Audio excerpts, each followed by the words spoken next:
Rush is going to be hitting the road for the first time in over a decade next year in 2026, and it's more notably the first time that they're going to be touring without their previous drummer Neil Peart, who was with the band for almost their entire tenure and took on a big role as their primary lyricist. The initial announcement came a couple weeks ago, but it's been an ongoing development and a lot of things have changed, so I figured it was a good time to make an all-encompassing video to kind of go over everything we know and what we can come to expect from the upcoming tour next year. This is the initial announcement that the band put out on October 6th with the first 7 cities that were revealed. There were 2 dates in most cities, a couple cities that only got 1. And they had some symbolism going on with the 2 birds over here and the 1 flying away. And then, of course, you got the green light in the middle.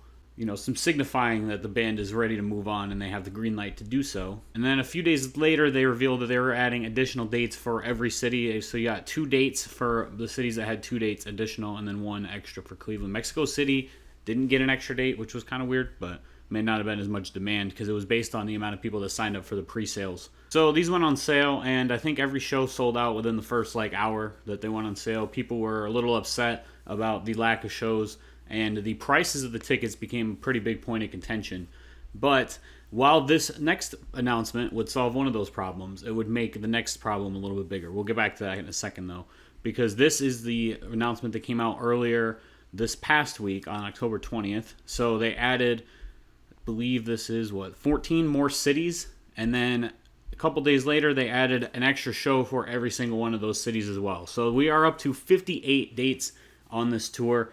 There is a big back and forth point that's been going on online about the fact that they'd only announced those few cities at the beginning, and then people are going to buy tickets. So let's say, I live in Florida, right? If you look at the first round of shows that were announced, there's nothing anywhere close to the Southeast. So let's say that I decided Rush is my favorite band. They're not. But let's say that I was I have to go see Rush. All right, I have 1 date that's in the South. I'm going to make plans to go to Fort Worth in June. And then now there's this announcement that comes out for additional shows, and there's dates that are in my state for later on in the year. Now I'm gonna have to wait a little bit longer, obviously, but at the same time, they added an extra Mexico City show in here too. But they didn't by announcing certain dates first and then waiting to announce the rest of the cities, when realistically this was already planned the whole time.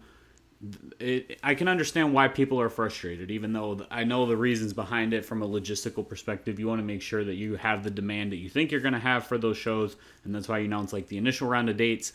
Then when you have the demand, then you go ahead and announce the additional dates for those cities, and then after knowing that you're having enough demand to announce the additional cities, then go ahead and do that. Now, these shows will not be on sale. The artist pre-sale sign-up ended on Thursday. They're going to go on sale on Monday, so tomorrow as of when this video comes out. But at least for the show in my city, city card holders were able to get access to a pre-sale if you have a city card. So I was able to get into a sale and look at ticket prices. Now, supposedly there were some that started at $95, but I did not see those. I saw the starting point at about $175, which is a little bit rich for an arena show, because all these shows, if you take a look, are being played in pretty decent-sized venues. Obviously, they're not stadiums, but they are going to be 20,000 for sports. So let's say 12 to 13,000 probably for concerts, maybe 14, depending how your stage configuration is. Rush has a pretty small stage configuration. They don't have any catwalk or walkway or anything like that. So these are being played in mostly basketball and hockey arenas. There's a couple in here that I know are a little bit smaller. Mohegan Sun and Seminole Hard Rock, I think, both seat less than 10,000. But for the most part, you're talking about a 13 to 14,000 arena. So if you're playing 4 shows in these cities, you're playing about 60,000. That's the equivalent of doing a stadium show, depending on the stadium. But it gives you a little bit more of the intimacy and feeling of playing in a smaller venue. So I can kind of understand why they went venues, even though definitely think they could have gone for a stadium tour if they really wanted to. I know the demand would have been there. But back to ticket prices. I mean, Rush hasn't played in 10 years. They haven't. It was expected that they would be broken up forever. So this is a kind of out of left field. Not completely, which we'll get into in just a second. But, that's a little bit, the demand's kind of priced in. Their age is priced in. You have to make it kind of worth their while to get them back out on the road in a way. You have to get it to a point where they can get themselves back into touring shape for an especially long tour. Like I said, I think they're up to 58 dates now from the original 15 that were announced. This is a pretty extensive tour, and it stretches throughout most of the year. So the original dates, or the first round of dates, start in June, and then June 7th is your first show, and then December 17th is the end of the year. So they're touring for over half of the year. Now they're only playing 2, 3, 4 times a week, so there's some travel days built in there as well. It looks like all these shows are mostly like, they'll play a couple shows, take a few days off, and play a couple more shows, and take a few days off. So it's a staggered tour schedule, which is kind of nice. But we'll talk a little bit about what led up to all this and kind of what we can expect to see out of this tour. After the death of Neil Peart, we can rewind even further. Their last tour was in 2015. They played a 40th anniversary tour. This was a typical set list from that tour. They did switch up some songs here and there, but they played 2 different sets with a little bit of intermission in the middle, and then you had an encore as well. And for this 40th anniversary tour, they themed it a little bit. So this is played in reverse chronological order. Not all albums are represented, but all the songs are in reverse order of when they were released. So they started with stuff off Clockwork Angels and went backwards through their entire discography. Through this first set, they ended with Subdivisions, and then came back and did everything from their what is universally considered golden era, from Moving Pictures back into 2112. And then the encore was all stuff from prior to 2112 off of their first 3 albums, So after this tour, Neil Peart was having a lot of health issues in the last few years of his life, so they took off from the road. He died in 2020. I believe he technically died before COVID. But we got to credit this whole operation to South Park. Yes, really. Because back in 2022, they did 2 concerts for their 25th anniversary at Red Rocks in Denver, outside of Denver. And the first night they played Closer to the Heart with just the bands that were there. So it was Primus, Ween, and the creators of South Park all doing this show with their various band members. And so they had a set list where they had played Closer to the Heart. On the first night, they played it without. On the second night, the 2 surviving members of Rush did come out and join them to play. If you want to watch that, that's actually available on YouTube. It's a nice clip, and the full concert's available there as well if that's something you're interested in. And then about a month later, there was the Taylor Hawkins tribute concert. There was one in London and there was one in Los Angeles, and now they played both. This was the set that they played in London. The set remained the same. I think the only thing was the drummers that joined them. So Dave Grohl played on 2112, Working Man, and then YYZ was Omar Hakim. And then, like I said, same set list, but your drummers are different. So Dave Grohl still plays 2112, but you got Chad Smith, the Red Hot Chili Peppers, and then Danny Carey from Tool joining them for 1 song each as well. So this was 2022. Their last known appearance prior to this was actually in 2024. They did not play any of their own material, but they did appear during a Gordon Lightfoot tribute concert, legendary Canadian folk singer, to perform the song The Way I Feel with the band Blue Rodeo. So they've had a few appearances that were just Geddy and Alex prior to making this announcement. And they actually made some videos on their own YouTube channel, if you go and check that out, that explain the process that kind of led up to this. It leaves out a little bit of what I just talked about, but it goes in more in a personal mode and gives you more of an insight to their thoughts and feelings. But I'm curious to see how they hold up over the course of this tour. Now, during the clips and videos of these performances, they sounded really good. I thought, especially singing was the one thing I was kind of concerned about. Geddy was a little tough at the beginning, but he definitely is shape. His voice rounded into shape. Now, what I will say is with these bands that are a little bit older, where they haven't been touring for a while, it's kind of 50-50. So what I'll say is that my biggest experience with this was seeing Motley Crue and Def Leppard. I saw them tour together during the big tour that they did in 2021 and 2022. The first year, Motley Crue, Vince Neil sounded really good, and then Joe Elliott from Def Leppard didn't sound that great. Second time I saw them, it was reversed.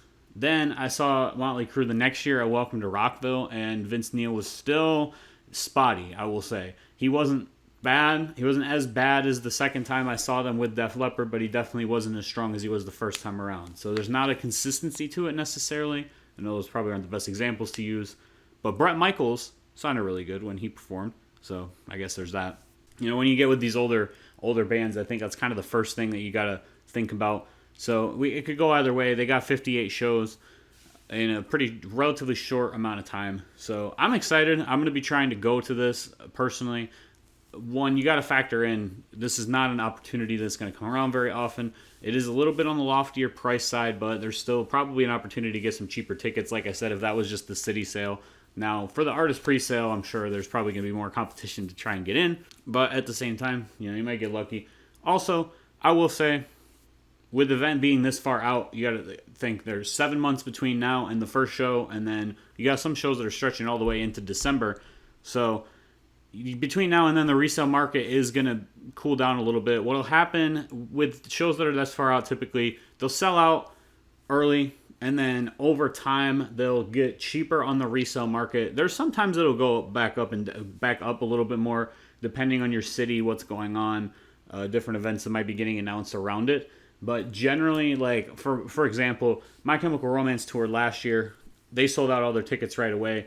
Average resale price in my market was about $500 for the first few months.